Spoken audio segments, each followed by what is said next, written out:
আসসালামু আলাইকুম everyone, welcome back to my channel. আশা করছি সবাই ভালো আছেন।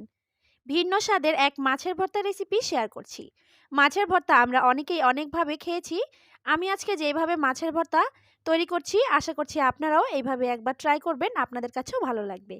কথা না বাড়িয়ে চলুন শুরু করে দিই আজকের মূল রেসিপি।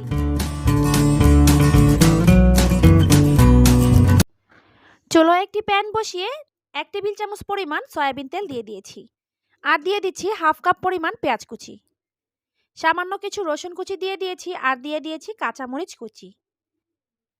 পেঁয়াজ, রসুন আর কাঁচামরিচটাকে একটু ভেজে নিচ্ছি। এখন অ্যাড করে দিচ্ছি হাফ চা চামচ পরিমাণ আদা রসুন বাটা।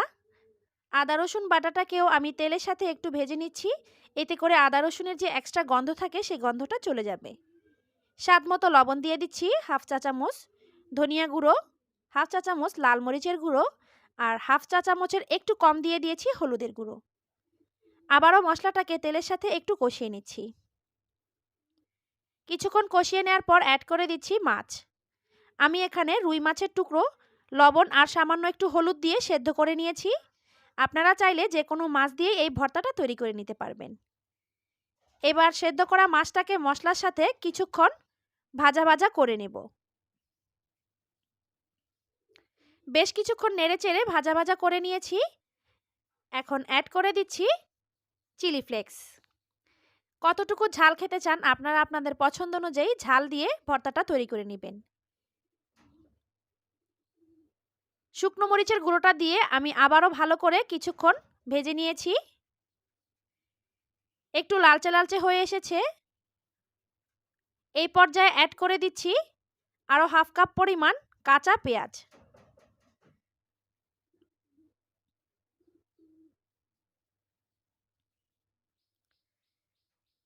কাঁচা পেঁয়াজটা দিয়ে চুলোর জালটাকে অফ করে দিচ্ছি। এই পর্যায়ে চুলোর জালটাকে একদম অফ করে রাখতে হবে, নয়তোবা পেঁয়াজটা একদম নরম হয়ে যাবে। আর অ্যাড করে দিচ্ছি 1 টেবিল চামচ পরিমাণ সরিষার তেল। আর দিয়ে দিচ্ছি কিছু ধনিয়া পাতা কুচি। সবকিছু দিয়ে আমি ভালো করে একটু মিক্স করে নিচ্ছি। খুব ভালো করে সবকিছু দিয়ে মিক্স করে নিয়েছি। ভর্তাটা তৈরি হয়ে গেছে। চুলো থেকে নামিয়ে গরম গরম সার্ভ করে নিয়েছি। ভীষণ মজার আর এতটাই সহজ, এই মাছের ভর্তা খেতে খুব ভালো লাগবে। শীতের দুপুরে গরম ভাতের সাথে জমে উঠবে এই মাছের ভর্তা। আশা করছি আমার আজকের রেসিপি আপনাদের কাছে ভালো লেগেছে। ভালো লাগলে একটি লাইক দিয়ে শেয়ার করে দিতে পারেন আপনার ফ্যামিলি অ্যান্ড ফ্রেন্ডের সাথে। সেই সাথে যারা এখনও চ্যানেলটি সাবস্ক্রাইব করেননি, চ্যানেলটি সাবস্ক্রাইব করে নিয়মিত আমার পাশেই থাকবেন। সবাই ভালো থাকবেন, সুস্থ থাকবেন।